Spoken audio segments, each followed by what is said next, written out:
Hey everybody, Peach here, and today we're going to be building some eccentric weight releaser hooks.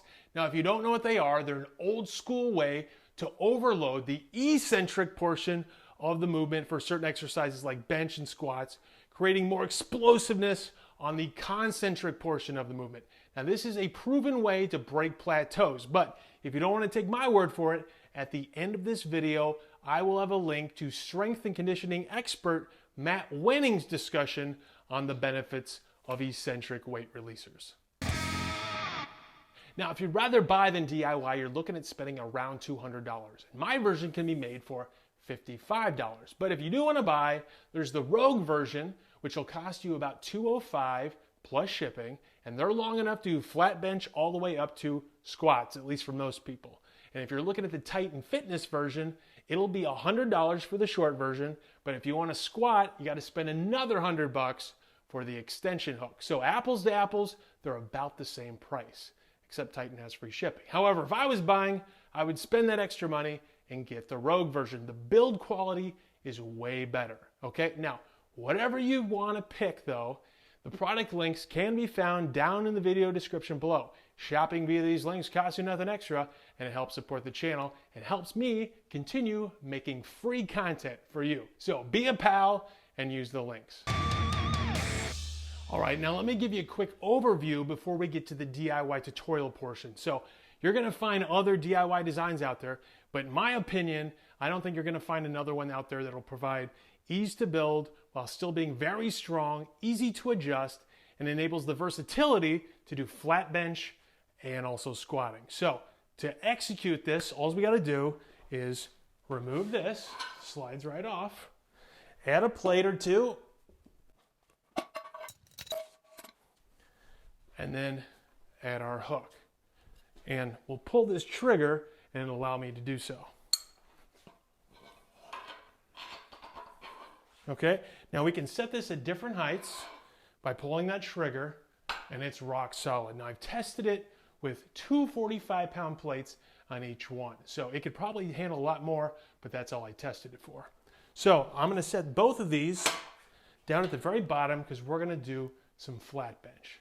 So it's gonna be 247 going down on the eccentric and 135 going upwards because each one of these units itself weighs 11 pounds.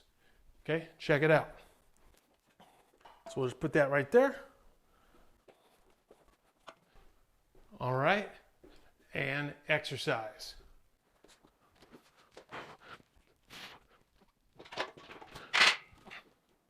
All right, that's it. Now let's get on with it. The step-by-step DIY tutorial. All right, step number one, we're gonna make a 45-degree angle cut on a piece of 4x4 that's 15 inches from the edge. So I'm going to take my tape measure and my speed square and mark off 15 inches.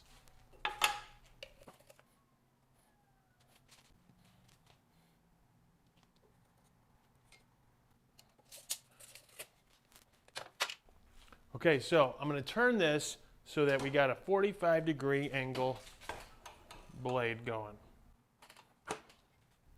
Okay, now we're going to put the tip of our blade right here on that mark we just made, and we're going to cut this way.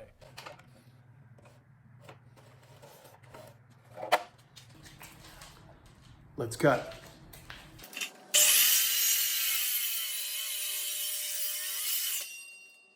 Now make two of these. All right, next step. Now that we have these two pieces, we're going to make a 90-degree cut and just chop off a 1/4 inch so that we don't have such a sharp edge right on the end there.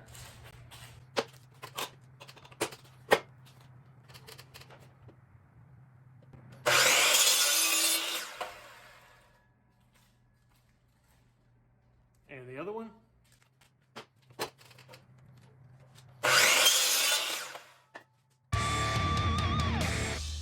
All right, next step. Now we need to make two of these, okay? So we got another piece of 4x4 with a 45-degree angle cut, and the top is 7 inches long, and the bottom is 10.5 inches long.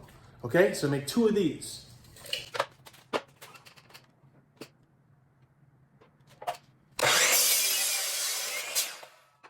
All right, beautiful. Now, we don't want to cut the tips off of these smaller pieces. So proceed to the next step. All right, next step. Now we're going to get out our clamps and our glue, and we're going to glue the little piece to the big piece so that it looks like this guy right here, okay? Just like that.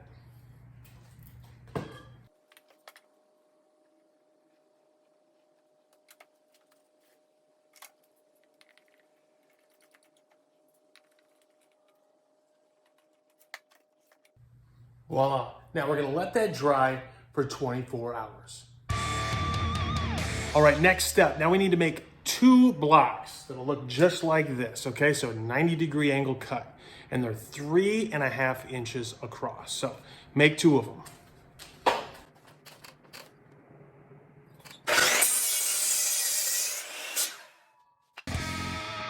All right, next step. Now we're gonna take those 2 blocks and we're gonna put a 1 1/8 inch spade bit through those blocks, okay? So what I've already done is I've measured and marked the center lines both vertically and horizontally, and then I took my spade bit and I just lined it up with this line, okay? And then that right where that little tip of the spade bit points on the other center line is exactly where we're going to be drilling. So we're going to put the tip right there because we want the edge of the hole to not go past this center line, okay? We want the hole right here. All right, so if you don't have a drill press, you can use a hand drill to do this too. That'll work just fine.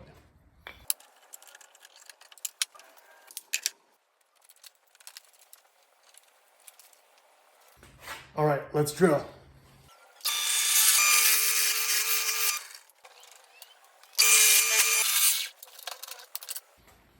All right, beautiful, all right? Now, do the same thing to the other one. All right, next step. Now that the glue is dry, we can optionally use a round over bit inside our router to soften up some of the sharp edges on these 2 units and on these 2 blocks here, okay? So you can see that the edges are kind of sharp here. So just to soften those up, I'm going to be using a 1/4 inch round over bit.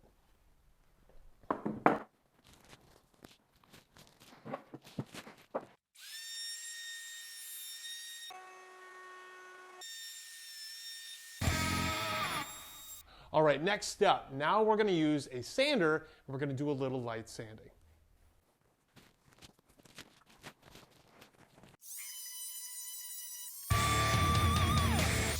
All right, next step. Now I'm going to take a 3/4 inch floor flange and I'm going to install it on each one of these units, okay, right in the center. So go ahead and measure and mark, which I've already done, the center line right there, and then we're going to take our floor flange and just line up those holes right on that center line like so, okay? And make sure you pre-drill, which I've already done, so that the wood doesn't split.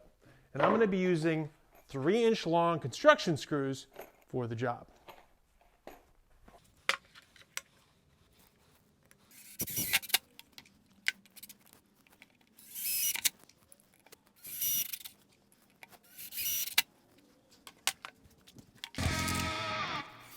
All right, next step. Now you can optionally stain or paint. All right, the paint is now dry and it came out looking fantastic, okay? So now what we're gonna do is we are gonna add these hooks to the front of these blocks. So make sure that you got the hole at the rear of the block, and that will make this the front side, and then we're just gonna center this hook right on the block like so, okay? And there is a link down below to purchase these. Now, they are only rated per the manufacturer for 40 pounds. Now, I put 90 pounds on them, and I think they're fine. But if that scares you, go ahead and buy different hooks, okay? Now, the other thing we're gonna wanna do is make sure you pre-drill, because we don't wanna get to this point and have the block split on us, okay? So I'm gonna pre-drill, and then I'm gonna be adding 1.5 inch number 14 lag screws. Let's do it.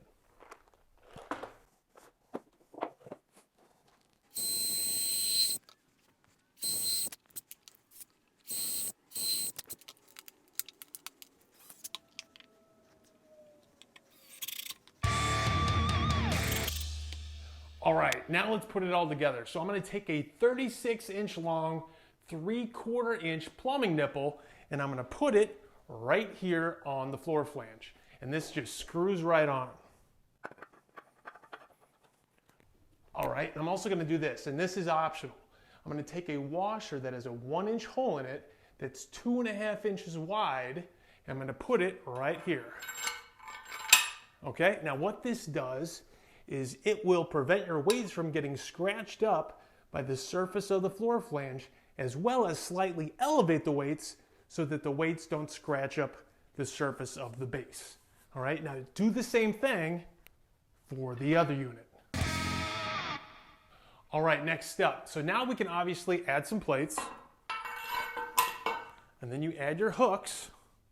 Just slide that right onto the pipe, and now we need to add our clamps so that this stays at the appropriate height and it doesn't fall down, okay? So what are our options for clamps? Well, I got 4 options for you. Let's discuss those right now. All right, option number 1, don't use clamps at all. Instead, you're gonna drill holes through the pipe all along the length of the pipe so that you can put a pin or a bolt on this side of the block so it won't slide this way, and this side of the block so it won't slide that way. The trick is you're gonna have to make sure that the position of the holes on this unit is identical to the holes on this unit. Otherwise, one of these units is gonna hit the ground before the other one. It's gonna be kind of herky-jerky.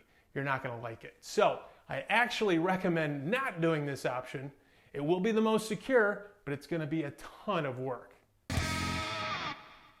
All right, option number 2, 1-inch spring clamps. Now, setup is a breeze, and these are super cheap. So you're gonna put one under the block so it doesn't fall down. Then you're gonna put one on top. I recommend the second one at 2. Okay, now with this, it held 35-pound plates and under. Once I put a 45-pound plate on this guy, it started slipping. So that might be sufficient for you though, so it's still an option. All right, option number 3. Now we're gonna use vice grips, that's right.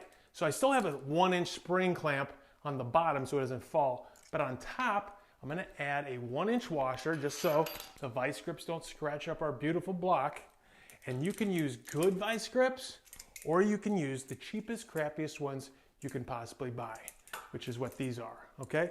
Now, this crappy one still held 2 45-pound plates, which is probably gonna be more than sufficient for most people. So this is definitely an option.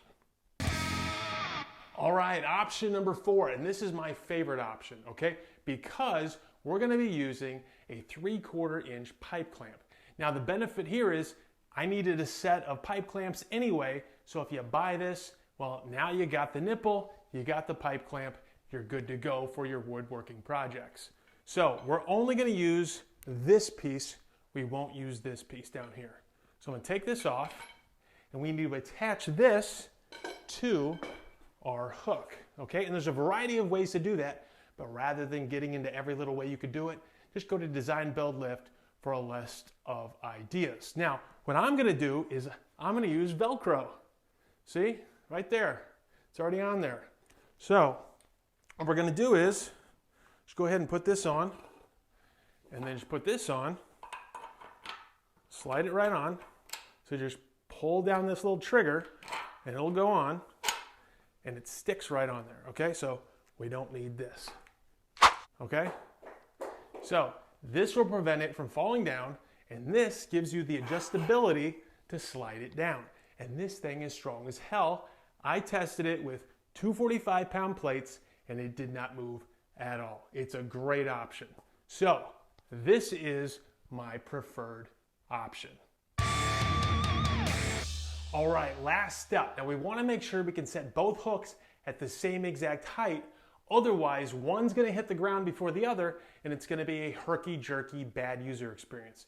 So what you want to first do is figure out the height that you will want for your flat bench. And when you do that, you can go ahead and cut, and this is optional, you can cut a piece of 1.5 inch Schedule 40 PVC and put it over the pipe. And what this will do is it'll take the guesswork out, because I'm never going to go any lower than this setting anyway. Okay, it'll just stop it right there. And then what I did is I went ahead and took a marker and a ruler and I marked 1 inch increments. So that'll allow me to, with some precision, set them at the same exact height. Okay, and the last thing I want to tell you is, for me, being 6 feet tall, I'm actually going to be squatting with this all the way to the top. So to do that, I'm actually going to take this off, okay?